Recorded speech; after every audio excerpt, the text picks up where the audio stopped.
everyone, I'm Jon Ward. I'm lead a company called Beneficial Consulting, and we're involved in agile transformations. And part of the work we're doing, I've personally been involved in leading agile programs. So I finished a project for Scotiabank agile program, $25 million worth of program, 85 people involved. I've just started a piece of work with a company called Experian, and I'm head of agile transformation for the whole of the EMEA team. So I'm covering Moscow down to Joburg and Bahrain and various other exotic places. 650 heads in the applications development team, and they've asked me to try and make them more agile. So it's all going to be very good fun and a very interesting piece of work to do. I've been working with a book. There's a concept called a servant leader in Agile, and the servant leader is there to facilitate things, so getting the PMO loved. I said to Barry, I actually see the PMO as a major vehicle for transformation.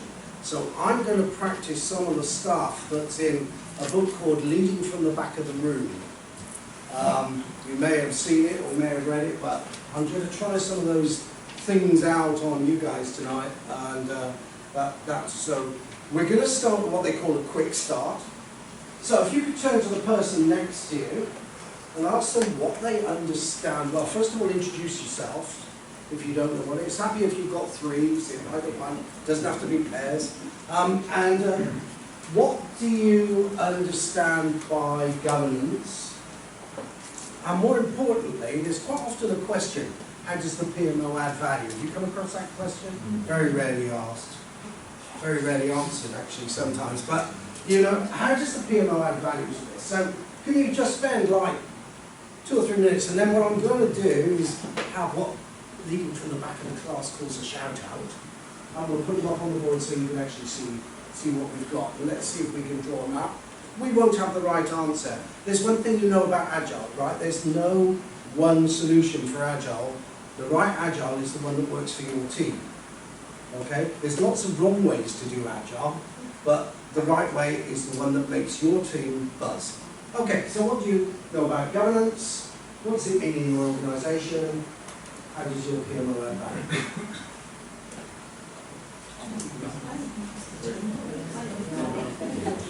Would you feel the three?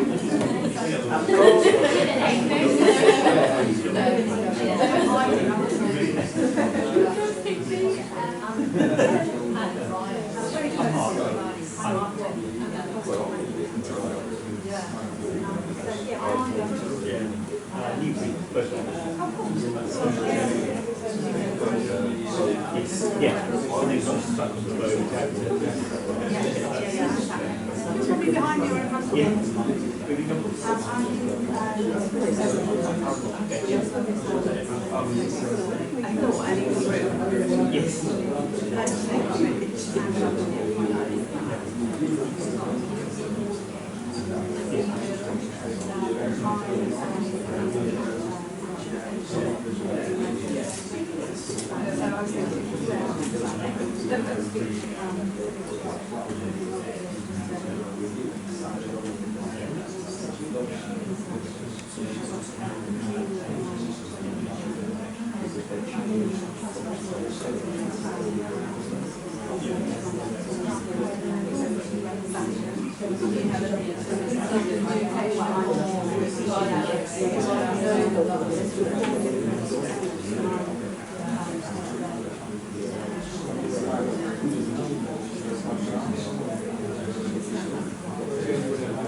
of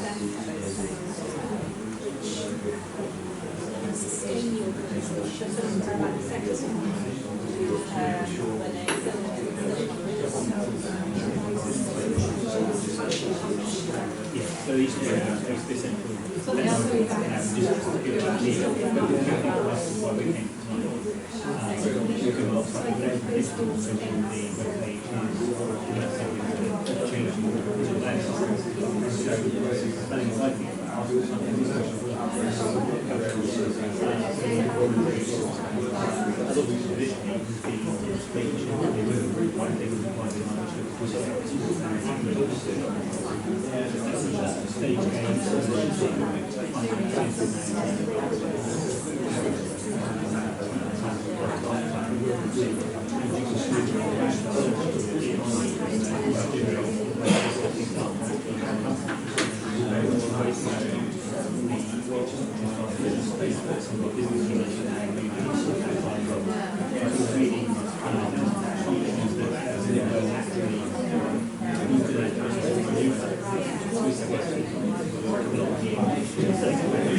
Okay, can I ask you, what do we mean by governance there? Structure. Everybody happy with that word? Okay, well. Approvals? Sorry? Approvals. Approvals. Yeah. Anything else? We had oversight over here. Oversight. Transparency. Knowledge. Good. Yeah.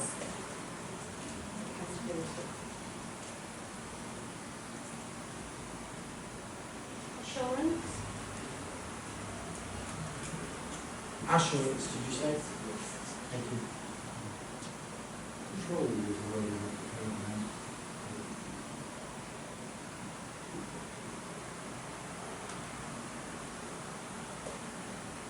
Okay. Anything else? Support.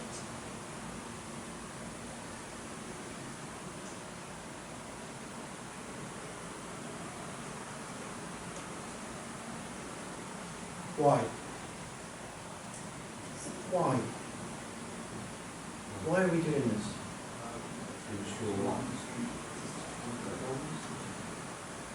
Along with goals, everybody else? Right. Tends to be the number one goal is to increase the likelihood of project success. So it's all around success.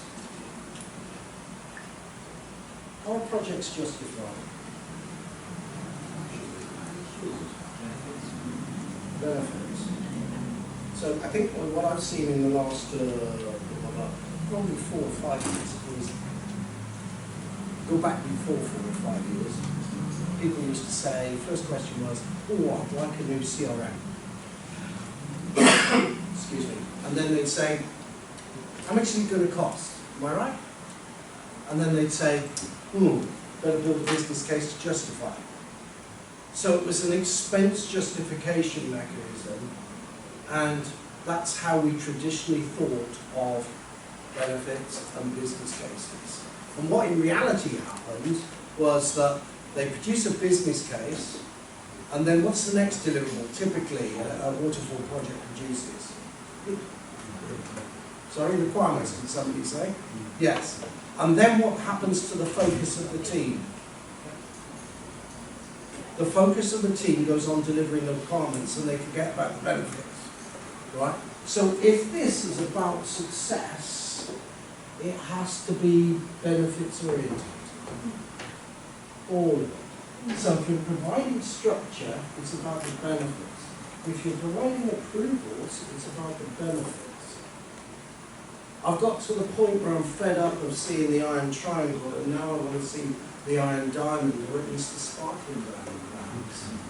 Okay? Not just time, quality, cost, but benefits as well. And so when you're starting to look at RAGs, processes, and all the rest of it, that's where we're going. So how does the PMO add value to this?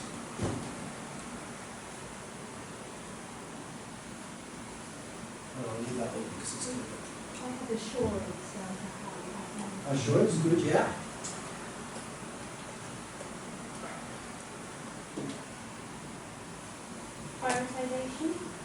Say again? Prioritization. Prioritisation, okay.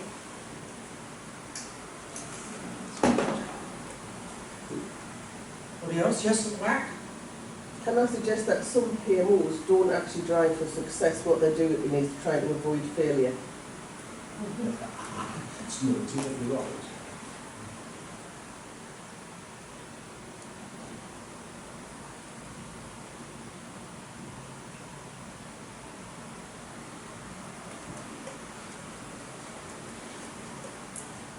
Application best practice.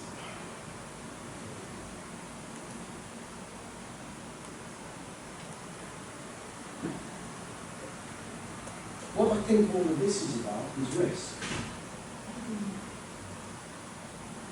Right? Every project there is an element of risk and risk management.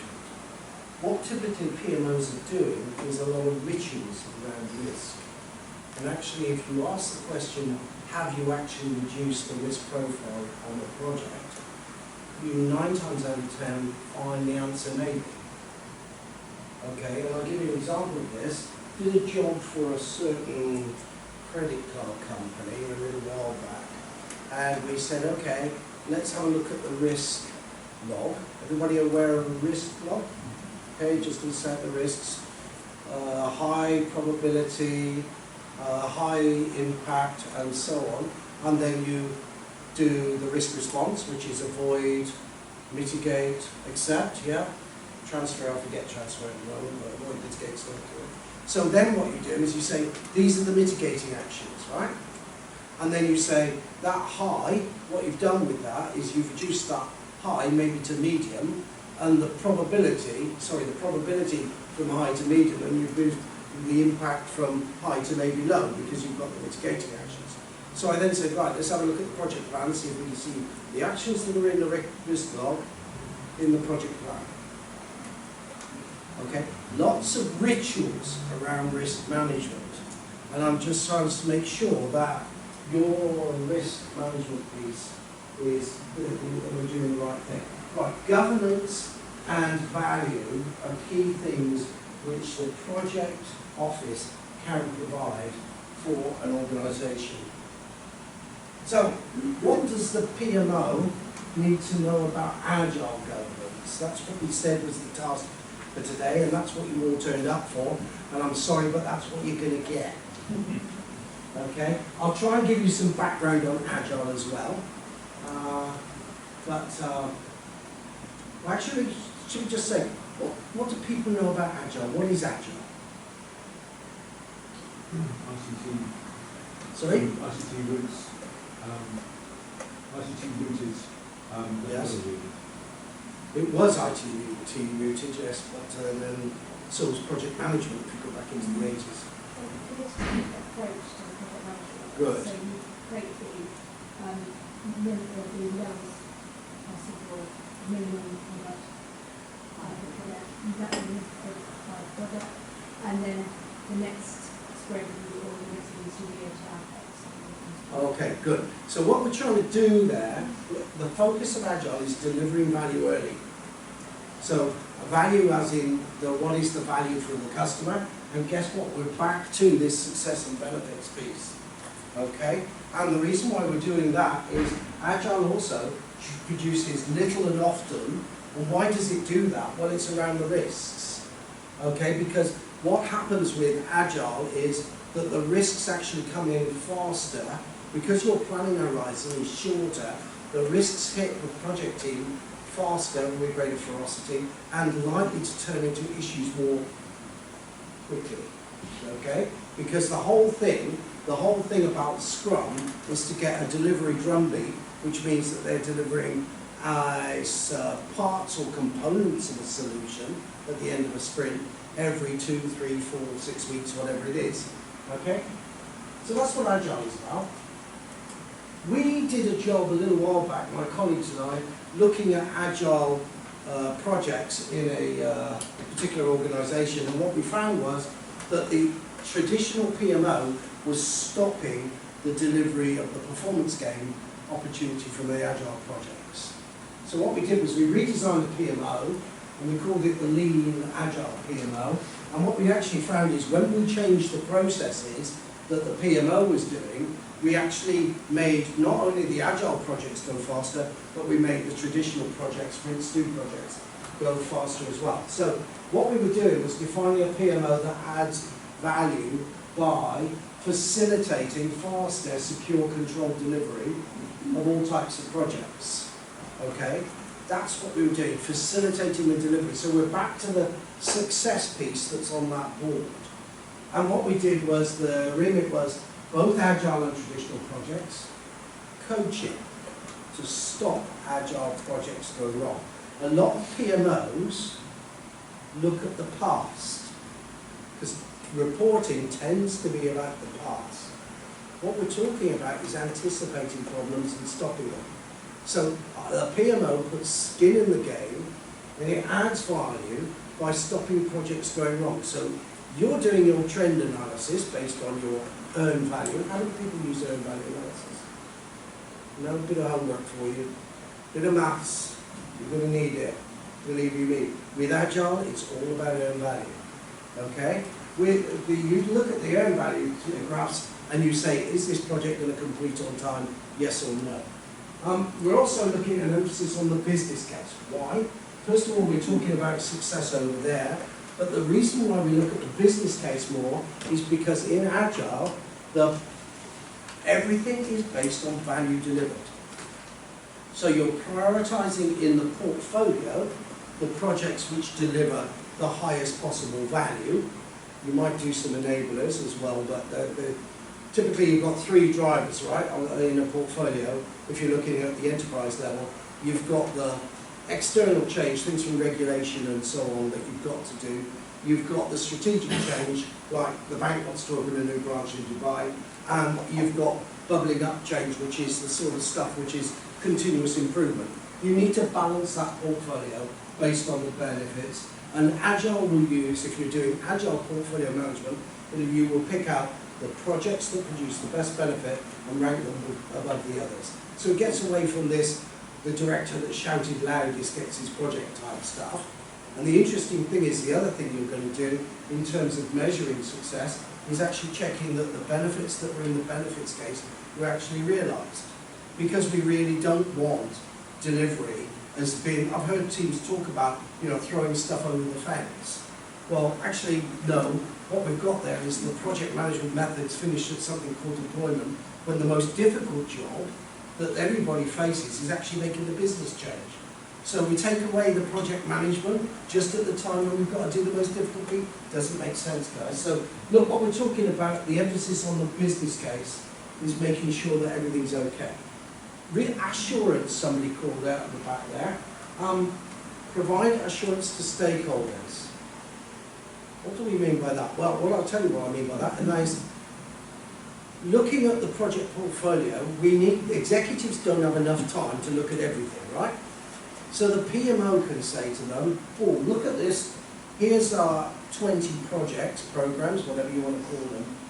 The first 16 of these are all green, you don't need to worry about those because we have checked them, okay? But it's these four, this one's got a budget overspend, this one can affect customer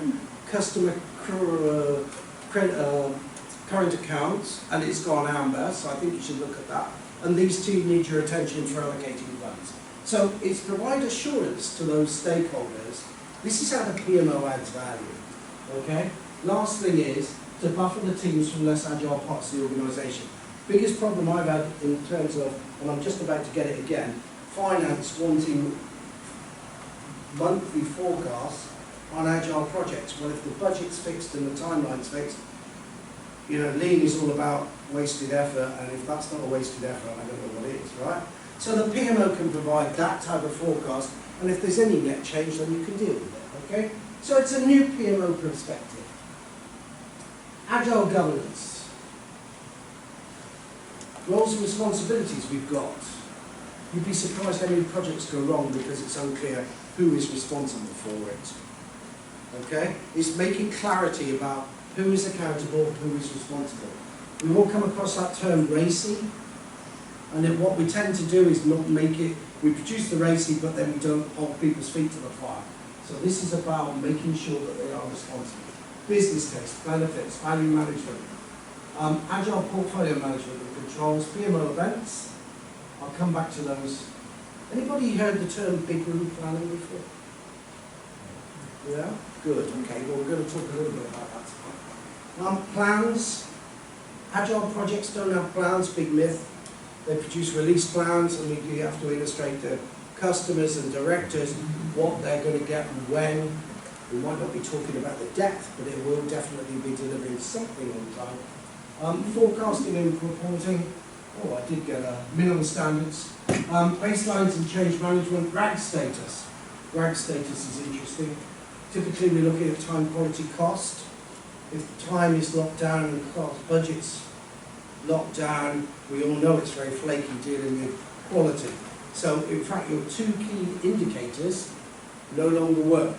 So you've now got to think about how you're going to deal with RAG status. Organisational learning.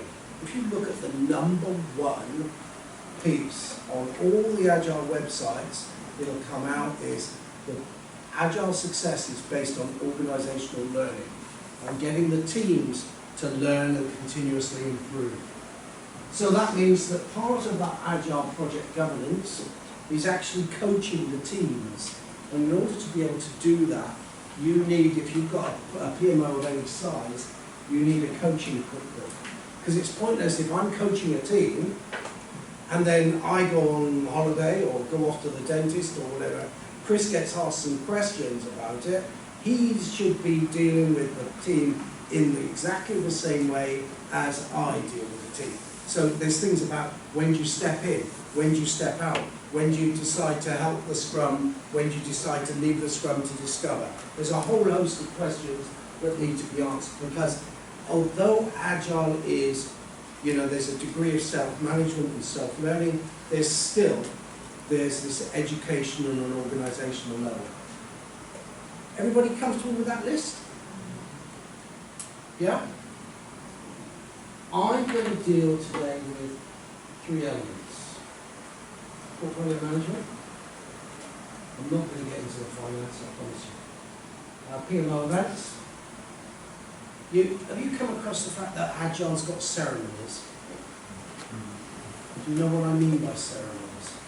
Okay, when you do the sprint planning, the obvious ceremony is the daily stand-up. Okay, you do sprint planning, you do the sprint, you actually then do something called the sprint review or show and tell, I hate that term, but the sprint review, which is where you show the stakeholders what you produced in the sprint or the product owners, and then what you do is the team alone, not PMO, the team alone goes into retrospective and decides what they can do better. Why do I say alone? Sorry, what could they do better? What things do they need to continue doing? What things do they need to stop? The reason why I say alone is because, have you come across the norm, storm, form, perform model for performance, right? This team model happens on every project, as we all know, okay? So what Agile tries to do is to get the team at this space as fast as possible, okay? What part of that is actually looking and being candid with each other in the retrospective in order to be able to decide how they can improve things. So they can put dirty washing on the table without external observers there, but if external observers are there, then we'll inhibit this team building and so on. I just ask about change management. No. Because I thought that maybe change management was redundant because of it being an interesting cycle.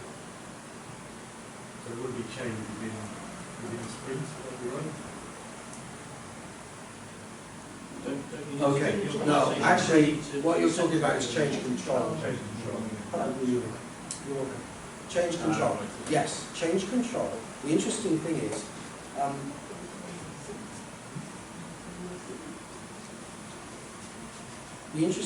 the answer is, on minor change, then you don't need to deal with change control.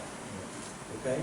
But if something affects something so big, say a customer brings in a new requirement that changes either the total timeline or the total budget, okay, at that point you would probably go back to a customer and say, I need extra funding or I need extra time.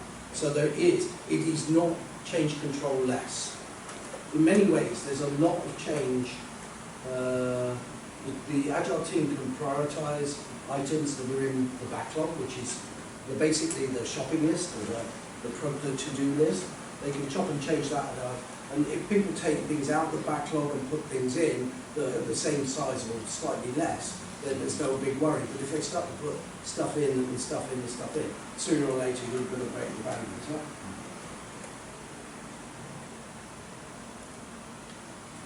What do we mean by portfolio management? So, just 2 minutes, what do we mean by portfolio management? And how does Agile portfolio management differ? 2 minutes. Back to your teams.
So, what do we mean by portfolio management? In our organisation, it's themes. What do you mean by themes? So, for instance, we've got a sizable portfolio which has multiple programs and projects underneath it, but their outcomes are related to cyber reinforcement. Okay. Technology portfolio and things like roll out new laptops. Okay. There's multiple projects and programs in the portfolio. Okay, so it's a means of controlling a group of projects. And programs.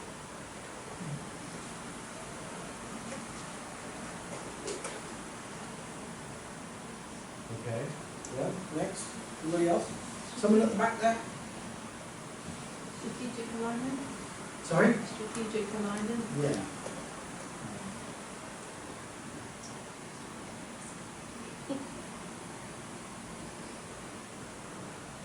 Thank you. Anybody else?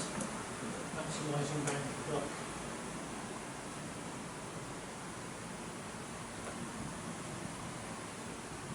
Can I use the word value? Yeah, as I said, with value I agree with because it's not a balance portfolio of Need is. Okay. and that might be for a customer with zero financial value. Yeah. Anything else? Management resources, Right. costs, projects, programs.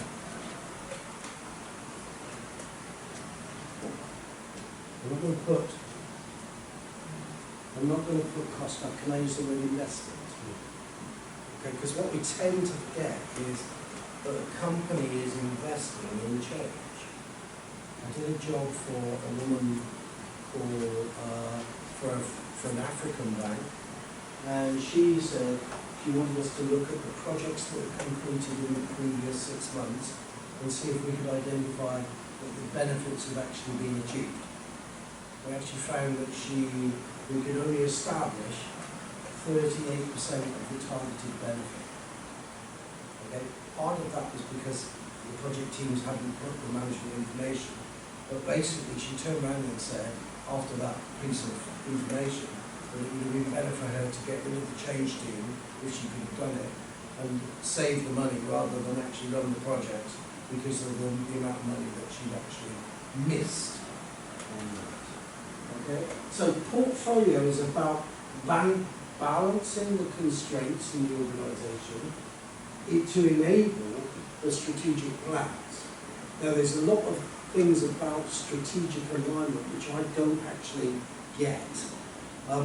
What my view is, the strategic plan begets projects.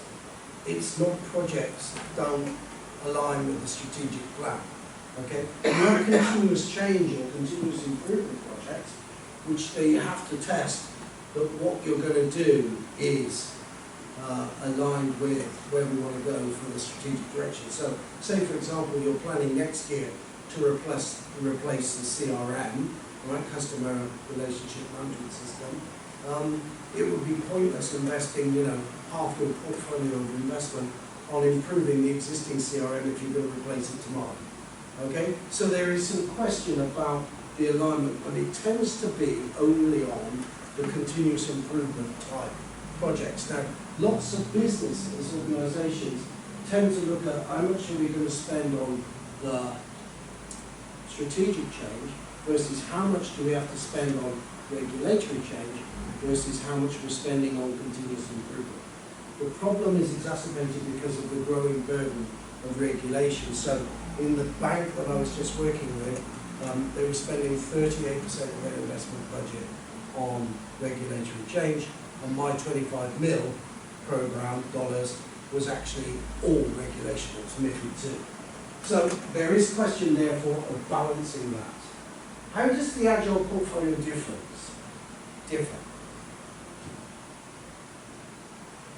This is a trick question.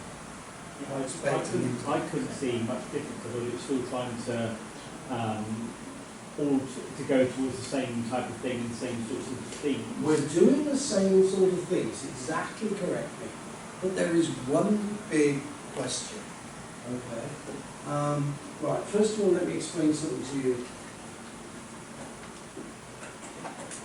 In Agile, we have something called continuous delivery. Okay, and you look at DevOps and all that stuff you might have read about it.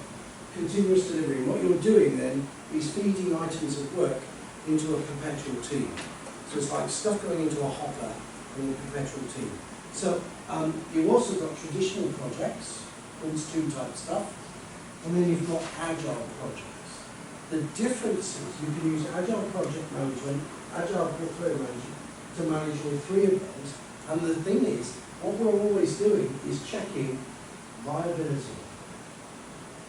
We don't go back to that where we had the slide with success on there. Sorry, it's a little bit, I'm tuning already. Can you see that? Viability, okay? Viability is about, is it worth us still investing in this project? Bear in mind the value that we're going to get out of it. Bear in mind, Agile is all about value. At some point, the continuous delivery type activities, you're going to start to reduce the value that's created by continuously inputting into that team. Similarly on the Agile projects, once you get to your minimum viable product and you've looked at it and you said, we've not got the market share that we expected from this, The Agile piece is learn early and learn well, right? Which is the Agile side of it. Plan, do, learn. That project may not be viable for continued investment. So but when I went back to benefits, and instead of the iron triangle, suggesting that we now have an iron diamond, if a project team, traditional or agile, forecasts that it's not going to deliver the benefits that we set out to achieve, then agile portfolio management may decide, well actually we've got this project over here which has got a better payback, we'll stop that one. So what's happening is, instead of an annual profile, instead of an annual, gosh, that's right first time. Instead of an annual budget, what you tend to find with agile portfolio management is that you get a rolling quarterly portfolio management process. Okay, and that rolling process means that you're continually assessing, should we continue with the investments that we've got? Is something else starting to getting a higher priority, or something coming out of left field that we want to prioritise over the existing portfolio?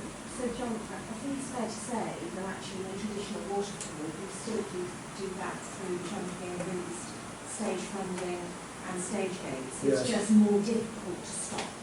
It's more difficult to stop and move Well, and change direction. Then you still do the same principle. Well, it depends. You see, I did a job for a certain insurance company, and they actually gave the project all of its funding on day one, right? What this is doing, you're absolutely right, the tranche funding, that's the mechanism that would allow you to do this. I saw that Eileen was beckoning.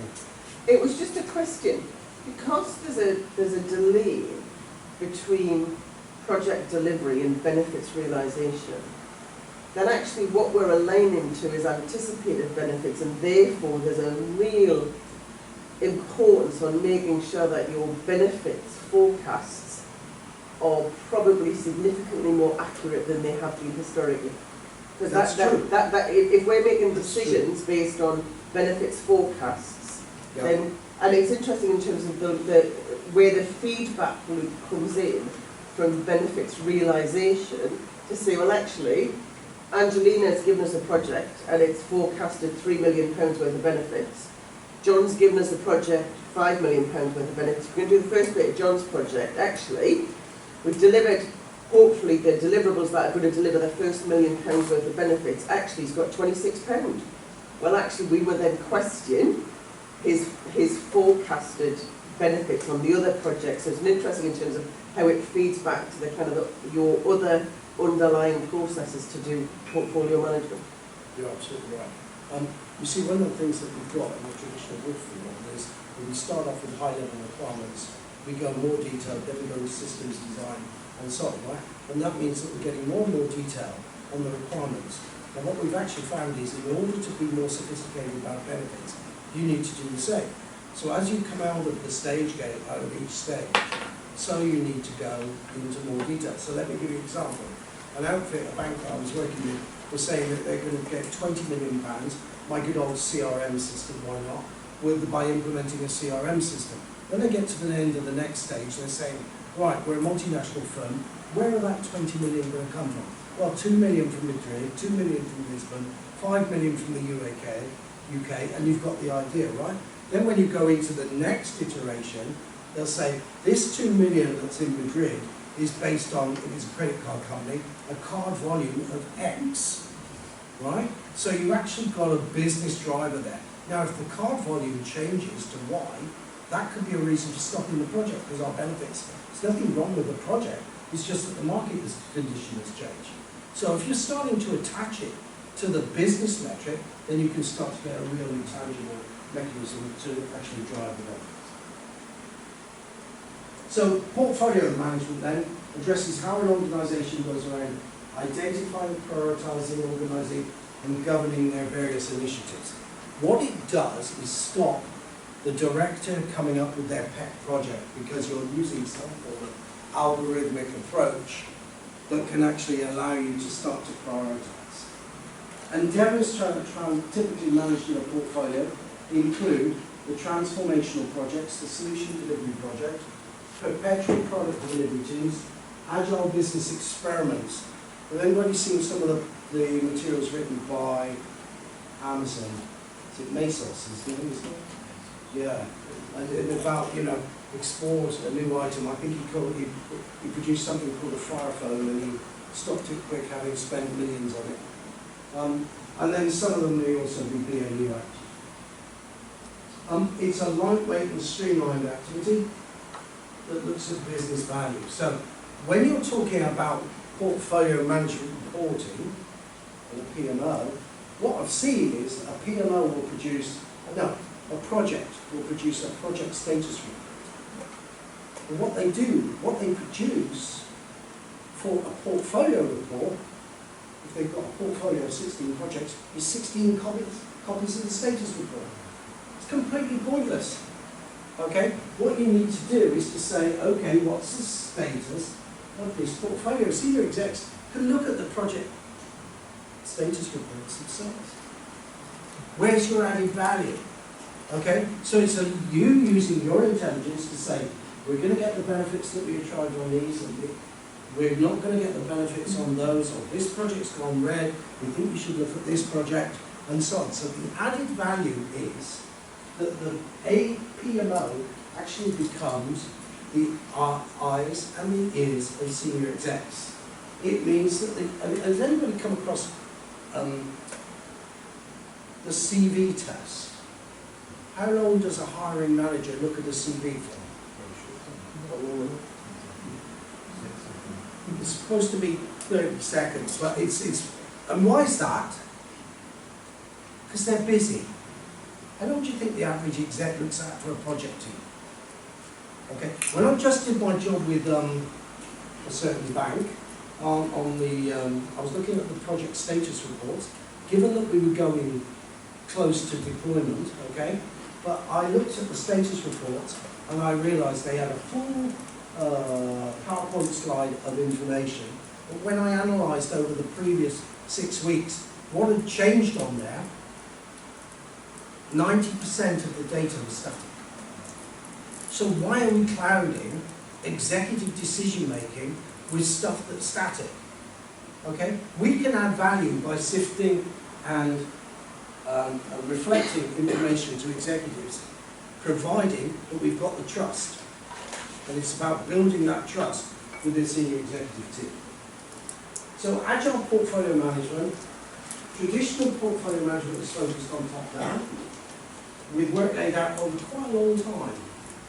Agile uses the concepts of releases and build, measure, learn cycles, and a rolling rate portfolio. So you're evaluating the proposals, you're prioritising based on value and based on the resource constraints and so on. You're allocating funds, you're evaluating status, producing your portfolio report, and then you're measuring the benefits realised. This key piece is, there's a guy called, is it Gerald Bradley? Benefits. Sorry, that's right. Gerald Bradley's written a book on benefits management, okay? And what he says is if you start to report on benefits realised, your benefits percentage goes up from around 20% up to around 70%.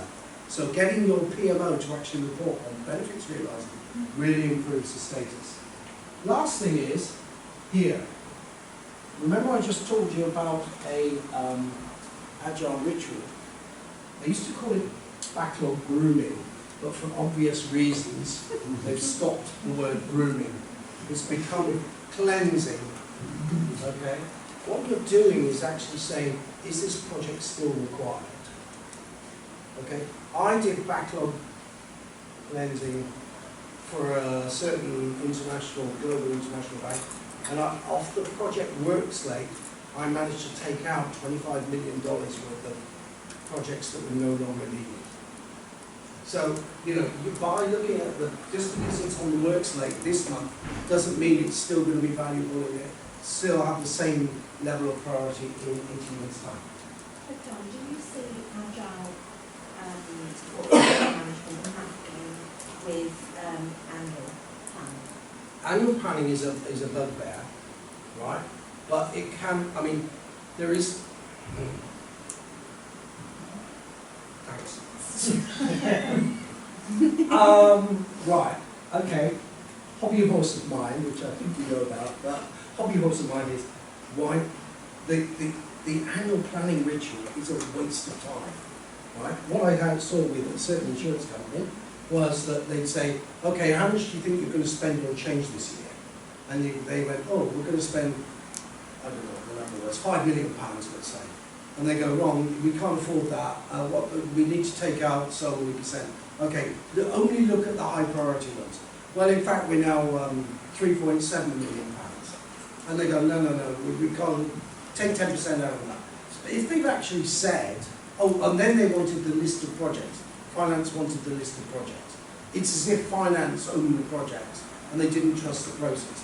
If they'd said out front, they looked at the P&L, they looked at what the business is saying it can achieve in terms of revenue, it can look at its cost base, it can say, we can only afford to spend 5 million on change. And then you can say, right, let's prioritise the projects against the 5 million. Instead of this pointless ritual of, no, you show me yours and then I'll show you mine. It's really sort of a waste of time. Okay? The rolling forecast actually really does help with that. Rolling wave around your planning. Keep the process simple so everybody understands the rules, because if people get items bounced out of the portfolio and they don't know the rules, then that really is a way of getting distrust in the PMO. Some priorities will speak for themselves, like regulatory projects. You're pointless. If you've got to have a project done by the 8th of May, GDPR, for example, then you've got to get it done by the 8th of May. It's pointless saying there's other projects which are greater priority, because we all know the impact of that. Okay? Preferring larger activities broken down into smaller initiatives. That means greater emphasis on dependency management. Okay? And that means critical path in Agile is quite high on the capabilities that you need to develop within your teams. Prefer stable permanent teams over transient project teams. So actually taking the work to the team rather than the team to the work is an Agile principle. For the reason about that, and I always get these all the way around, it's norm, storm, form, perform model, okay? That's the reason why we're doing that. If possible, align stable teams to value streams, okay? Value stream mapping, if you look at value stream mapping, it's a key part of Agile, particularly somebody mentioned SAFe earlier on. They've just produced SAFe, I think it's version 7. And there's all this value stream mapping, which is about mapping the customer journey and then taking your initiatives off that.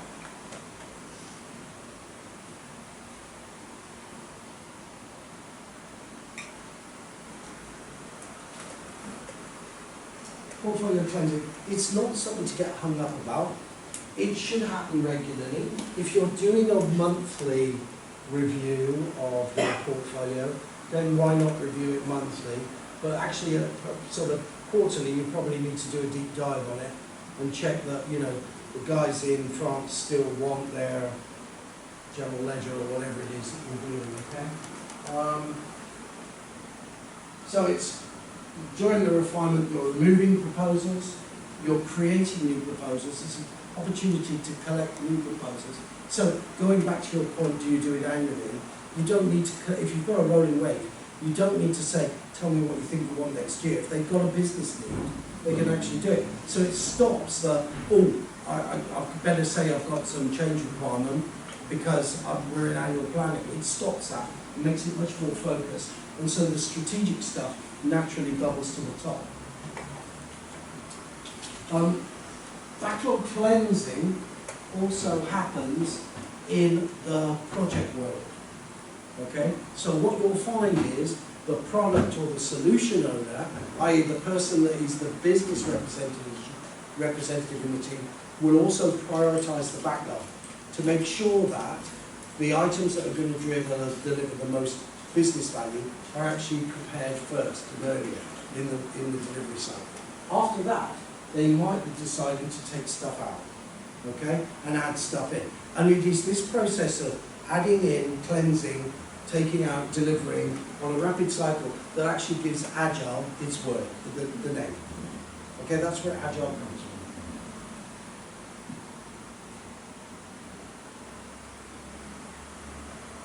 Big room planning. Somebody nodded, but I don't think very many did. Big room planning, right? So, if you've got a port, bear in mind what we've done is we've taken strategic initiatives and we've broken them down into smaller components so that we can deliver them quickly. That means that we get more dependencies. So big room planning is, this would be absolutely great. So you could use this wall here with the glass panels. Post-its, by the way, is the #1 tool for Agile delivery, okay? If you've seen any project team, Post-its is the norm. So they would say, okay, you're going to produce your deliverable over here, and that's going to be, okay, we're going to produce that on the 1st of March.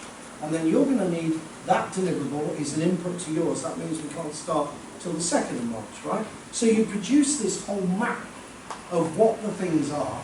You might then put in some of the detail about the components that you needed to do for your project, okay? And this whole gives you the picture of what the work is going to be in the portfolio work state for the next release horizon. Quarterly, could be 6 months. It's not a 1 month, and it's not a year, okay? And it will depend on what your business needs are as to what will be the right frequency.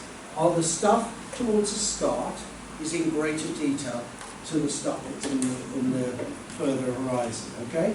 So you're getting better attraction on the actual items. Is that any different to a product flow diagram? Yes, in the sense that you've got multiple teams doing it, okay? So if Jane said she's got a big pile of change to do, I could imagine that you'd have, one line going across with all maybe, I don't know what you've got maybe the finance pieces, you might have another line going across maybe your customer facing pieces, another line going across with something else. So it allows you to actually visualize what's going to be produced when. Okay? It sounds simple. If you YouTube big room planning, you'll see the Schroeder's team using SAFe, actually doing big room planning. It's not rocket science, none of Agile is. Okay? Because software engineers have got to understand it. None of Agile is complicated, but actually implementing it and getting the behavioural change is complicated. That's where the complexity is. Then, after you've done this, okay, say you've got a rolling wave of every 3 months, then there's something called the retrospective. And this will be, what did we do well? What went well? What should we stop doing in the future?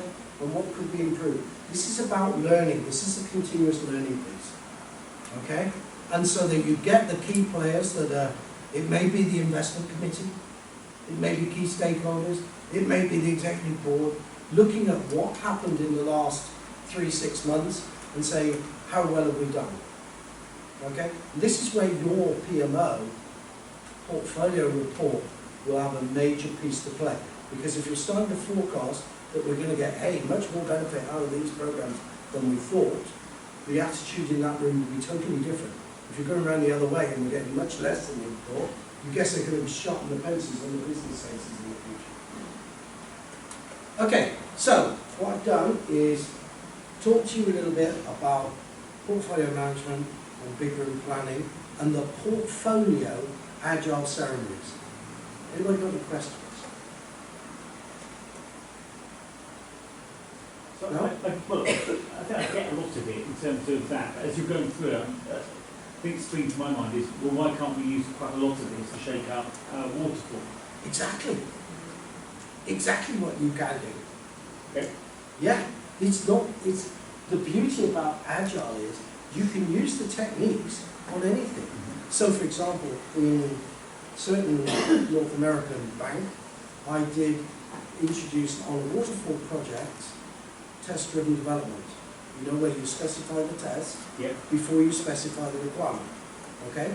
That cuts the requirements gathering process by 40%. I also, they were finding 70% of the defects in UAT.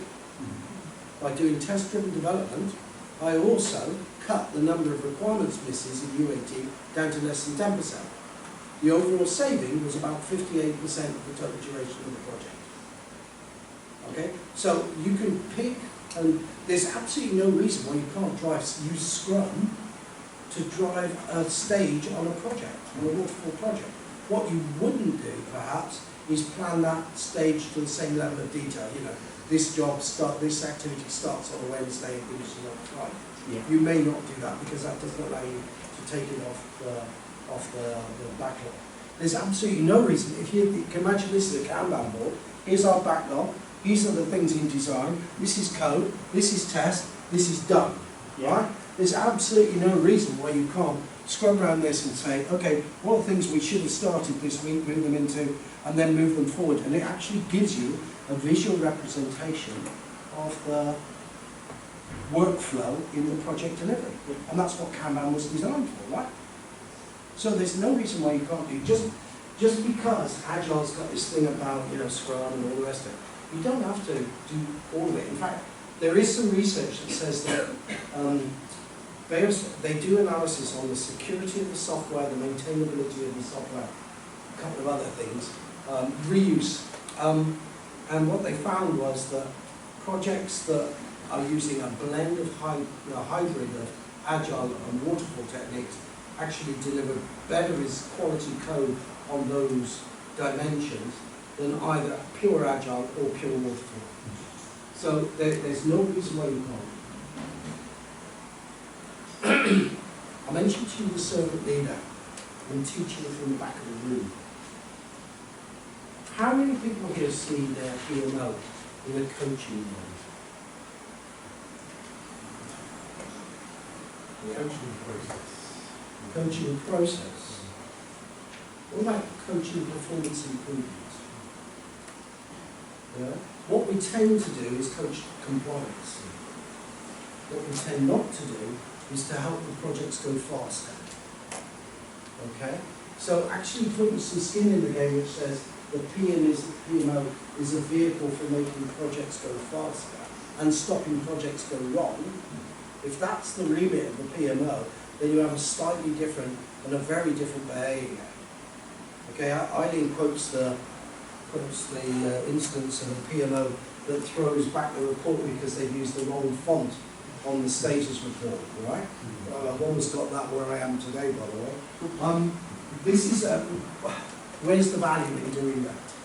It's compliance for compliance sake, yeah? And we tend to get hung up with that. And when we go back to those original things we had with governance, we had success and risk. Okay? What we're looking for is success, and does it matter if they've used Arial instead of Times Road? So, traditional project management, sorry about this, traditional PMO tends to be carrot with a big stick. Am I right? Tends to be that way.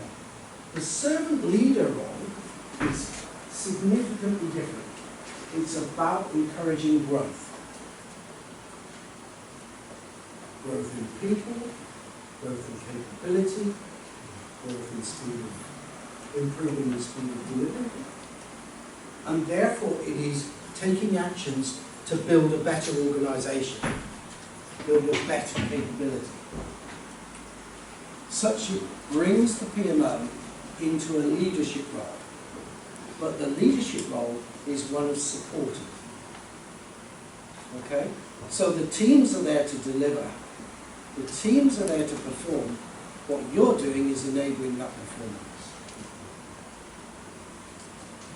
What do you do for organisational learning right now? I'm not going to get into Agile. You could Agile, but I'm not going to get into Agile right now. What do you do for organisational learning? The classic one people shout out is lessons learned. But actually, what do we do if we're really honest with ourselves? What happens to lessons learned? file. You said it again, please say that loud. Nothing. It gets filed in somebody's bottom drawer. I think actually in terms of a PMO, lesson and a project team, lesson learned is the biggest waste of time in the world. Unless you as a PMO are going to take the information from lessons learned and give it to the next guy that runs a similar project such that they are forewarned and forearmed about what went wrong and what went well for the next project, right? With my branch expansion projects for JP Morgan, what happened was we got to a point where we're opening branch offices. We'd done so many of them. When we did Dubai, we knew exactly what the project would look like. We knew exactly the duration. We knew exactly, provided we got the license, we knew exactly what we had to do, right? Why? Because it was repetitive. We'd done, I can't remember how many branch expansions, but probably 10 or 15 by the time we got to this stage. But what happens is there are bits of projects that we do which are the same as other projects, and we can pass that information on. So you're saying, one of the things I've sort of, PMO supporting estimation, right? What's the most accurate method of estimating? Thanks. The most accurate method is what they call model estimating, which is we've done it before, so therefore it's going to be the same as what we did last time. Okay? The most inaccurate method is the most commonly used method, which is finger in the air, right? Much better method is something where you do high, medium, low, or something called Delphi technique, right? But what happens is that the project team say, oh, we don't know, we've never done this type of project before, and they try and do the whole project with finger in the air, right? What you can do as a PMO is say, well, actually, database bits are going to be similar to this, the customer-facing bits are going to be similar to that, and therefore you can help them build up with some building blocks the estimation such that the only piece that's finger in the air or projected in estimating is actually a small component of the total. Can I take you back to lessons learned? Yeah. We had a flash mob a while ago, which the subject was lessons learned, how to PMO. What seemed to come out of that was the skill of PMO to facilitate that meeting and get the right information out, how you handle a project manager who might, if the project was a failure or a success, how you handle that, how you get the right information. And I think at the end of the day, a skill of a PMO is actually, people have some skill in the PMO to facilitate that meeting well. Facilitation came out as a key skill for a PMO. I totally agree with you. I mean, particularly if a project's gone wrong, you know, you've got to really step with very light feet in the scenario. My point is, what is the output, or what is the value created that you're looking for? And even if you've treated the PM or the sponsor with kid gloves, it doesn't mean that you've reused the data properly. We've added an agenda item on our project kick-off meetings, which is looking at the relevant lessons learned. Yes, absolutely right. Okay, looks like the cakes have come out.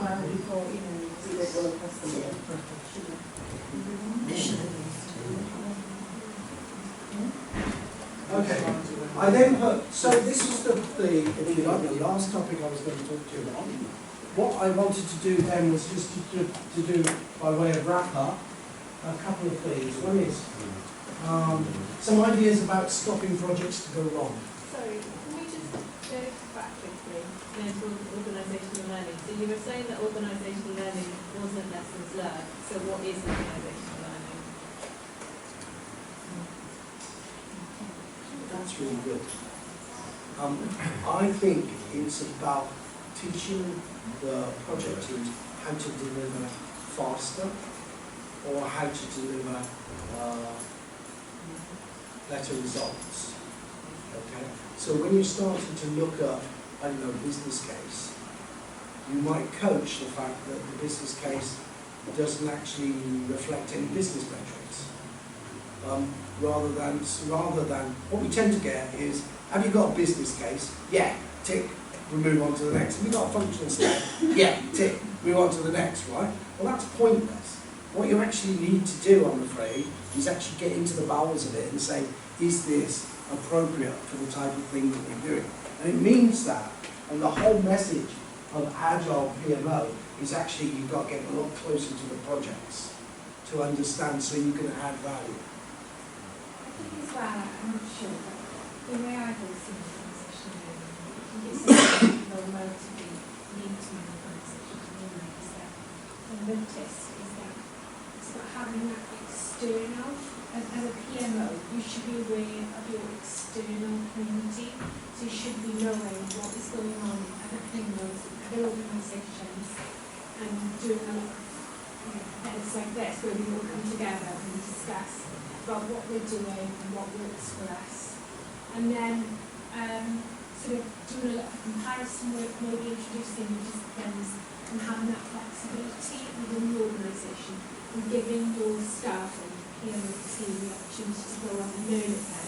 So you're almost ahead of the game. I think that is also really It's an obvious one perhaps. It's very much something part of that it. should be part of the package. I think that's very much part of it, and I think it's about, you know, enabling the project teams to deliver, you know, through your coaching. What we've quite often got some stuff around compliance, but it's around the successful delivery. That's the piece about organisational learning. Typically, an enterprise PMO would actually develop a training curriculum for the job family, the change management job family. I'm not talking about the training piece. What I'm talking about is the on-the-job training piece, right? I left school at a very early age of 16, and the most powerful learning, I was an apprentice in an aircraft company, Gouges, and we worked on Concorde and the Harrier. The most powerful learning was actually stood by the side of the desk or by the side of the bench and watching an experienced craftsman produce something and then showing you how to do it. And then the next step was, come on then, do it yourself, right? And I think actually that type of learning is the type of learning and the organisational enablement that the PMO is absolutely right to produce. I think what we mentioned about organisation learning is really important. I think with all of this though, in what we want, the value we want to drive is where your PMO is positioned in your organisation and your level of maturity. Because if you are not given the remit, and Agile teams are empowered, but when we've got PMOs coming in to support Agile teams, they need to be I've got the word now, all I've got is grooming stuck in my head. You said that, John. Cleansing, backlog cleansing, they need to be empowered to be able to do that. And I think that's the battle that you know we have still within the PMO arenas, and as PMO leaders, we need to make sure we're enabling that.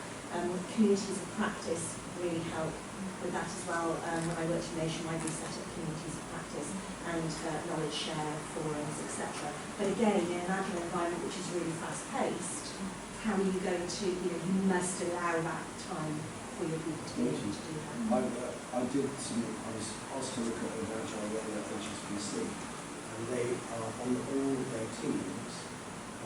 They only plan, they're given, I can't remember if it's half a day or a full day, I think it's a half day, where any team member can work on anything. And the idea is to create the innovation, so it's about this continuous improvement piece. And I thought that was great, but then the key piece that they said to me, by the way, what you're going to need to do is to work out how to get these ideas matured and into the portfolio, which I think was kind of an interesting byproduct. But nevertheless, it meant that team members were having their say, because Agile is about, going back to the carrot and the stick, that's very 1900s. Okay, it's 100 years old since Gantt and Henry Ford produced scientific management.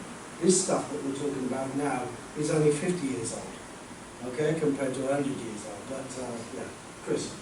I think there's something that's really important here, which is, and I've seen it in a whole world of organisations, that in order to learn, you've also got to do that other thing that you talked about the cleaning. So you've got to unlearn some of the bad stuff as well as learn the new stuff, and I think that's harder than the learning piece, because that's where people get stuck in ruts. And So- you know, you want to be able to help people to and learn in a way, and be able to negotiate that so that they're happy to embrace change. And that's, I think that is a challenge, and probably one of the main challenges. So in previous presentations, PMO guys have said to us, well, okay, how do we stop projects going wrong? So I put some ideas out there about what the PMO, that assurance piece, one of the things that you did say was independence. There's a whole thing in Agile about 4 I's. Yeah, if you write software, the XP thing is pair programming, all that sort of stuff. So this is about you providing the independent view of health, which means the Agile status evaluations. Once you've got a status which is not green, then helping your project teams with path to green planning is a key point, but also monitoring the path to green plan. Okay? Because obviously if you've got a path to green plan, which has taken a project status from red to amber, let's say, if there are missing items that are on the path to green, it's obviously gone back to red. Okay? So we need to look at how we're dealing with path to green planning, and to be able to add value. A PMO has to treat red projects different to the way in which they treat amber projects, which is different to the way in which they treat green projects. Otherwise, it's a pointless exercise. Right? Coaching, mentoring, providing facilitation, tools, data, techniques, all of that sort of coaching stuff. So you could provide coaching on estimation techniques, Delphi techniques, critical path analysis, all that sort of stuff. You'll get the slides if you want to at the end of this. Okay? Save you scribbling reading down. So, Can I just ask something, and it's a little bit off piece. I've had Agile managers say about risk management being obsolete. And I just didn't know whether that was... there's a Gloucestershire term, because I'm a boy from Cheltenham, right? And it's bull. Okay. Look, if a project has a risk that it could impact customers' current accounts, doesn't matter whether you're doing that continuous delivery, waterfall, or agile, it's still got a risk of impacting customers' credit and current accounts, right? There are other types. In some regards, risks like, oh, we haven't got enough staff, okay, or risks like we're going to run out of budget, all that sort of stuff. Yeah, those are dealt with in a different way in Agile to Waterfall. But if you've got a risk that 2 pieces of software are not going to talk together, same thing applies. I did a job years ago. I did a job for a certain Swiss bank, and they had a project called Ascot, and they developed the front end of the system in New York and the back end of the system in London. Nobody spotted that the 2 bits of software might not speak together until they got into trying to do sandbox testing, and then they found that the New York piece needed version 8.2.1 or whatever it was, and the London version needed 7.4.5, and it never worked. But yes, risks still exist.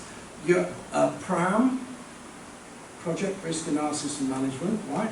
All of that stuff that you would see in PMI or Prince 2, but go back to the PRAM, because that's the original methodology, you know, where a risk is identified, you qualify it by high, medium, low on impact, you do a percentage on probability, I like that. That gives you a risk weighting, and you've got a due date, okay? All of that happens still. The mitigating actions go into the backlog as spikes. Now, what do we mean by a spike? You know, we just talked about prioritizing and ranking the items up and down. A spike is a fixed point. So it goes into the backlog and it says, this spike must happen in sprint 3 for certain reasons, okay? Then if that spike is missed and comes into technical debt because the team hasn't produced it, then that's a major reason for moving that project from whatever status it is to red, okay? Because the mitigation actions haven't been taken. So, 5 actions, that's a big group. What things would you take away from this session? And what I do suggest you do is spend a couple of minutes thinking about that, and then turn to the people that you've got around you and start to say, this is what I've got, this is what I've learned, this is what I would like to take away from this session. You could use an agile story syntax, you know, as a PMO. I want to learn Scrum so that I can facilitate agile teams or something like this. Told you we finished earlier. Yeah, you did? Told you I was finished earlier. No, I'm just going to close on you. Are you wrapping up?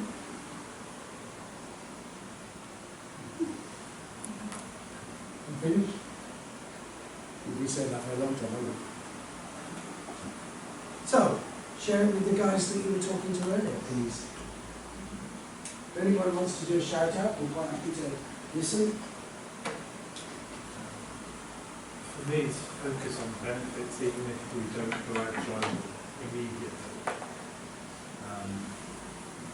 Listening to what you're saying about doing rack status reports, we do that for our portfolios. And we get a column on how much we spend and how much the forecast is going to be, what the rack status is and what the trend is. No info on benefits on the rack status report. There you go. Anybody else?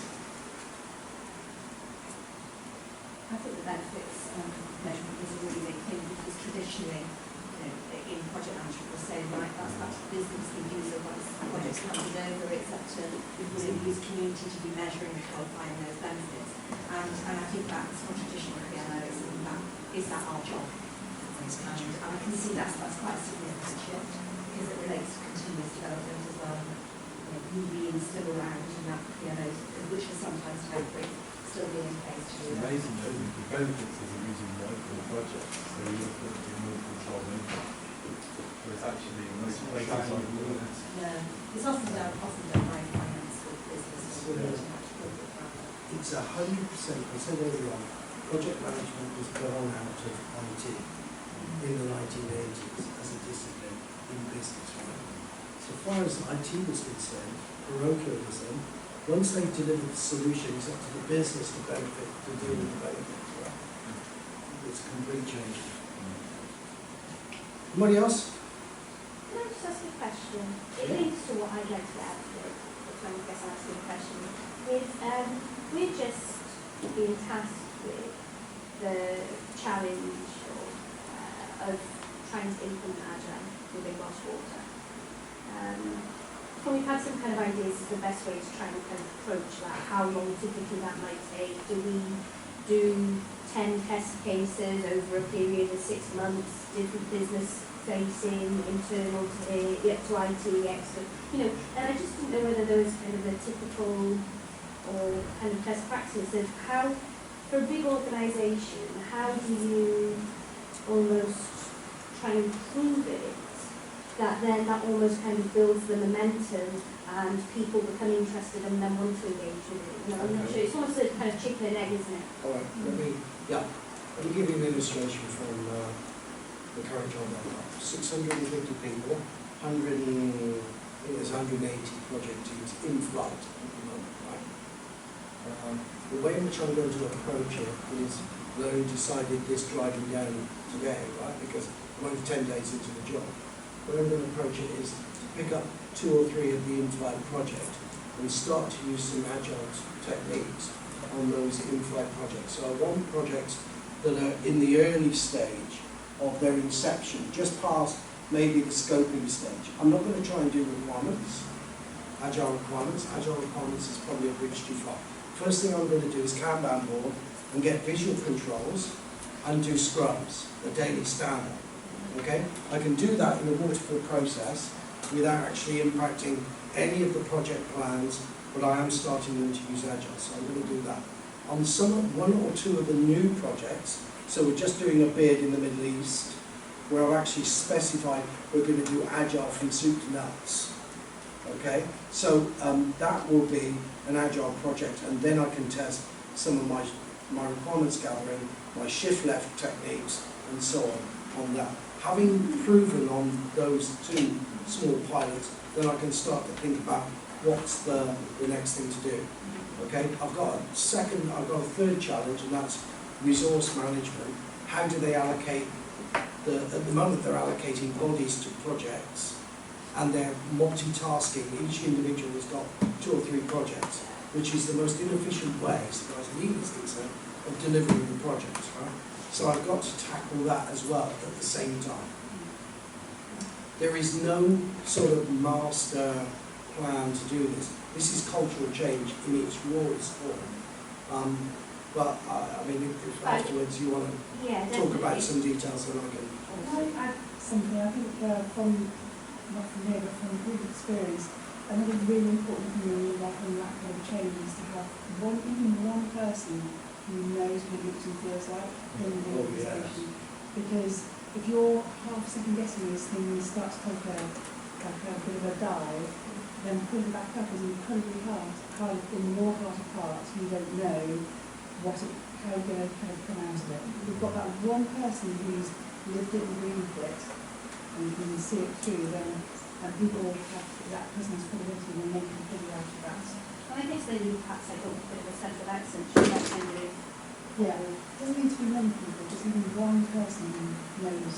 I think what we found difficult within Welsh Water is we've brought people in perhaps that are agile PMs or Scrum Masters, but even between them they will disagree Yes. on what agile is. Do you remember at the beginning I said there's no right way to do agile, there's only wrong ways?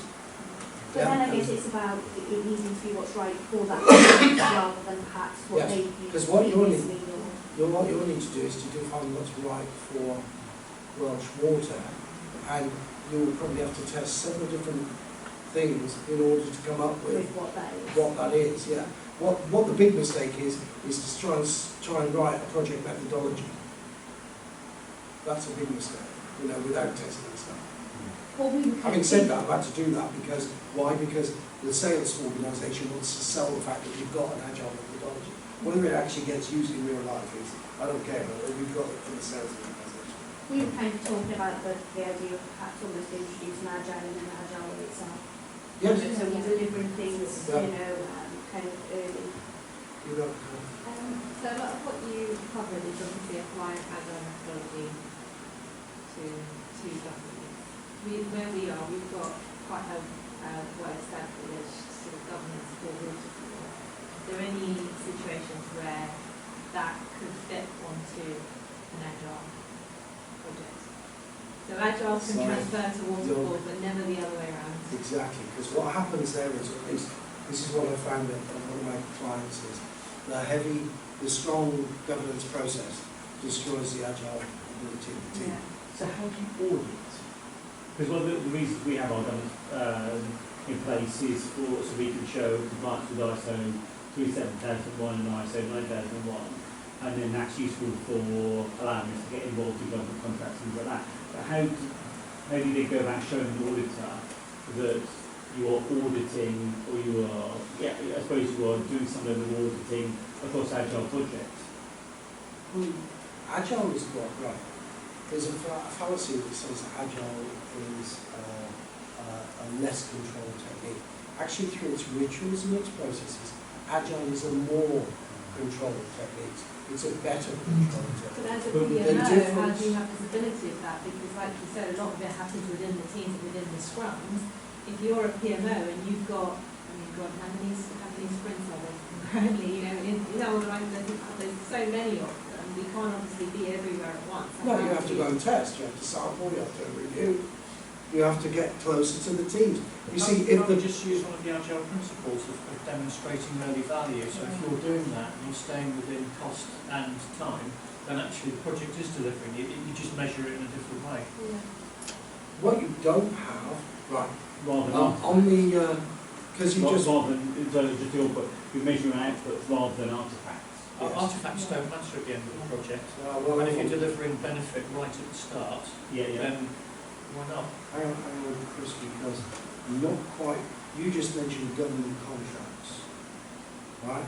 What there is in the release planning, right, there's a process where you would do what they call domain mapping, okay, and story mapping. So when I was doing my MIFID job, you had to make sure that the teams were going to deliver the stories and the features that match to this compliant objective or the paragraph of the regulations, right? So that the requirements traceability piece that you would use in a waterfall is expanded slightly, such that you know which stories, which tests all get mapped back to the requirements. So they would need to put that traceability piece in place and then audit that. And that's kind of where I'm getting to, is what do you do with those sort of things? Do you say, because you don't have stage gates with Agile, so you're not initially doing it at the start of a sprint, but just getting to the, have you done certain user stories, have you, you've done your backlog planning, well, have you done backlog planning?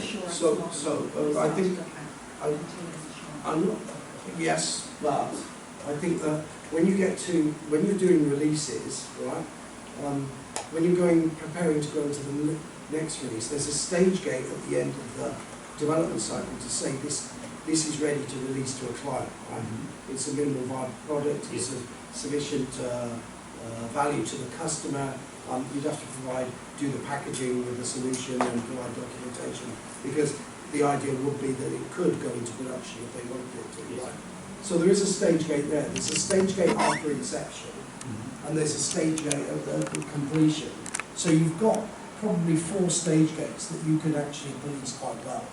Okay. Yeah.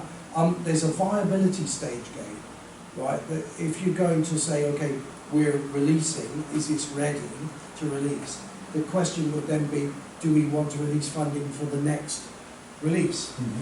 And so you can make that middle stage gate 3, much more robust. I've got some stuff on agile checkpoints. If you want to get that, I can let you know.